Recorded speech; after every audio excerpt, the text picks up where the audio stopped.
અમરેલી જિલ્લામાં ભારે વરસાદે હવે તબાહી મચાવવાનું શરૂ કર્યું છે, જેના કારણે જિલ્લાના મોટા ભાગના માર્ગો પર વાહન વ્યવહાર સંપૂર્ણપણે ઠપ થઈ ગયો છે.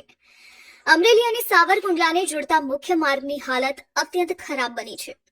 વરસાદી પાણીના જોરદાર પ્રવાહને કારણે આ આખો રસ્તો ધોવાઈ ગયો છે, જેથી અહીંથી પસાર થતો તમામ વાહન વ્યવહાર અટકી પડ્યો છે.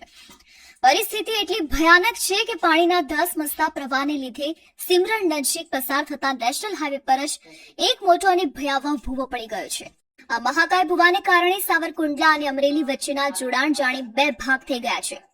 જે નેશનલ હાઈવે રાત દિવસ હજારો વાહનોની અવરજવરથી ધમધમતો હતો, તે આજે આ મોટા ભૂવા અને ધોવાણને કારણે બિલકુલ બંધ પડી ગયો છે, જેનાથી મુસાફરો ભારે હાલાકી ભોગવી રહ્યા છે.